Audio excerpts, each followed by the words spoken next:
देखिए, इसका व्यापक अर्थ या मैं कहूं इसका निहितार्थ सत्ता पक्ष के लिए भी उतना ही है जितना विपक्ष के लिए। राज्यसभा में महामहिम के अभिभाषण पर चर्चा हुई, उसके उपरांत आज प्रधानमंत्री जी ने रिप्लाई दिया। लोकतंत्र आंदोलन से मजबूत होता है।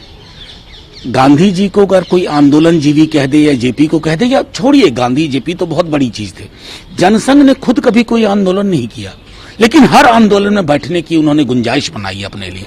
तो मैं समझता हूं कि उससे लोकतंत्र कमजोर होता है, लोकतंत्र की संवेदनाएं कमजोर होती हैं। माननीय रक्षा मंत्री जी की बातचीत मैं समझता हूं सत्ता पक्ष पर ज्यादा लागू होती है और उन्हें बहुत गौर से उसे अमल में लाना चाहिए। लेकिन राष्ट्र को खारिज करना जो विपक्ष कर रहा, उस पर उन्होंने कहता है कि हर संस्था की गरिमा को बनाए रखना हम सबकी सामूहिक जिम्मेदारी है। नहीं, बिल्कुल मैं इत्तेफाक रखता हूं, लेकिन माननीय राजनाथ सिंह जी ने कहा था कि कोई भी इन्हें खालिस्तानी पाकिस्तानी कहता है किसानों को तो उन्हें दुख होता है। क्या उसके बाद बीजेपी के लोग रुक गए? क्या मंत्रीगण रुक गए? आप अपने आंदोलनकारियों को खालिस्तानी कहते हैं। पता नहीं आपने इतिहास से कोई सबक नहीं लिया। मैंने सदन में कहा था, हमने एक प्रधानमंत्री खोया, लाखों जानें गंवाई उस दौर में। उससे सीखना चाहिए। अपने लोगों को आप निगोसिएशन करिए। लोकतंत्र में आंदोलन जो है ना, मैं बार बार दोहरा रहा हूं, कई दफा सरकार को आईना दिखाता है, कई दफा सरकार को बेहतर करने की प्रेरणा देता है। ये सरकार असल में, जो मैंने सदन में भी कहा, मैं दोहरा रहा हूं, एकालाप और वार्तालाप का फर्क भूल चुकी है। कि राष्ट्रपति के अभिभाषण के बाद किसान के मुद्दे पर चर्चा होना चाहिए, क्योंकि ये आंदोलन 206 लोगों की कुर्बानियों से अब बन चुका है, जो किसानों ने अपनी जान गंवाई है, इसलिए इस पर तुरंत चर्चा होनी चाहिए। देखिए, मैं समझता हूं कि फर्ज कीजिए आज भाजपा विपक्ष में होती, क्या वो चर्चा की मांग नहीं करती? क्या 206 जाने यूं ही चली गई? बात बात पे, छोटी सी चीज पे किसी की उंगली के मूंछ पर ट्वीट करने वाले और उस पर चर्चा हो जाए एक बड़े वर्ग में, क्या उससे ये संदेश नहीं जाता कि हम अपने खेतीहर समाज, उनके सरोकारों को हाशिए पर रखते हैं? ये मौका था सदन के लिए ऊंचा उठने का, ये मौका था सरकार के लिए एक बड़प्पन दिखाने का, ये मौका था ये कहने का कि हमारे पास दिल भी है, बड़ा दिल है, हम 2 कदम पीछे लेने को तैयार हैं। हरियाणा जो एमईए का उस पर रिएक्शन रहा, इस सब को लेकर कांग्रेस नेता सचिन सावंत का कहना है कि इसमें कोई गहरी चाल समझ आती है, हो सकता है बीजेपी इसके पीछे। देखिए, मैं इसमें नहीं जाना चाहता हूँ किसकी चाल है नहीं है। मैंने सदन में भी कहा था, मैं फिर दोहरा रहा हूँ आपके माध्यम से, मेरे मुल्क का लोकतंत्र एक ट्वीट से नहीं हिलने वाला है। ये तभी हिलेगा जब हम खुद अपनी नींव के प्रति जागरूक नहीं है। नींव क्या है? किसान, मजदूर, उनके सरोकार। अगर आप उनके सरोकारों को नहीं सुनेंगे, उसकी अनदेखी करेंगे, तब लोकतंत्र का कमजोर होगा। अन्यथा 1000 ट्वीट आएंगे, उससे कुछ नहीं बिगड़ेगा। एक और महत्वपूर्ण चीज है कि अचानक लोग कहते हैं बाहर वाले क्यों, अंदर वाले क्यों।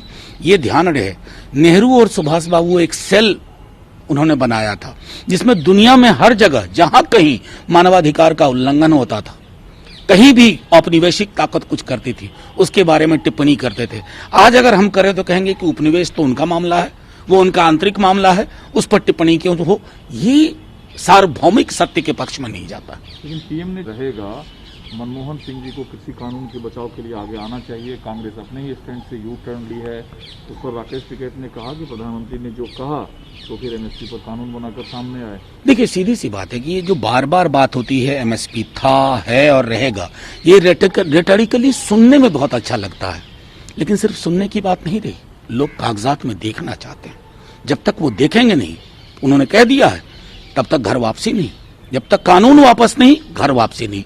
ये संदेश कितनी बार तो दे चुके हैं किसान। ठीक है, गुलाम साहब को ने सुना होगा कि शालीनता से बोलते हैं, भाषा का बेहतर इस्तेमाल करते हैं। जम्मू कश्मीर के चुनाव पर उनका सकारात्मक रुख रहा। कांग्रेस पार्टी को उनसे सीखना चाहिए। मैं तो सीधे कहता हूं कि गुलाम नबी साहब ने बहुत कुछ और कहा था। उन्होंने कश्मीर के हालात के बारे में बहुत और चीजें कही थी। डीडीसी इलेक्शन के अलावा उन्होंने डिनायल की बहुत सारी इमेजेस पेश की थी कश्मीर के बारे में। उन्होंने डिनायल की बहुत सारी इमेजेस पेश की थी, उदाहरण दिए थे किसानों के बारे में। ये चेरी पिकिंग उचित नहीं है। उनको एक समग्रता में देखिए ना। ये क्या कि कॉमा के बाद का मामला उठा लिया और कॉमा के पहले के मामले को छोड़ दिया। ये कोट करने का अच्छा, बेहतर, संवेदनशील तरीका नहीं है। ठीक है, जो उस पर जो पीएम ने कहा कि भारत को खुद को विदेशी विनाशकारी विचारधारा से बचाने की जरूरत है। क्या विदेशी प्रभाव को भारत ने शिद्दत से समझा, जिससे मैं एक बात कहता हूं कि प्रधानमंत्री जी से क्या शिकायत करूं, जो स्क्रिप्ट लिखते हैं उन्होंने बड़ा नुकसान कर दिया आज प्रधानमंत्री जी का। एक तो आंदोलन जीवी शब्द दे करके, और ये फॉरेन डिस्ट्रक्टिव आइडियोलॉजी या जो भी एफडीआई का कहा, इस तरह के एक्रोनिम से भला नहीं होता है। मैंने कहा ना कि बापू ने थोरों से सुना और उसके बाद अपने सत्याग्रह की परिकल्पना की। हमने बहुत सारी चीजें, आदान प्रदान, अभी गुरुदेव के राज्य में बंगाल में चुनाव हो रहा, गुरुदेव को कोट करते हैं। गुरुदेव की क्या समझ थी राष्ट्रवाद की? गुरुदेव की क्या समझ थी कि किस प्रकार से आदान प्रदान हो वैश्विक स्तर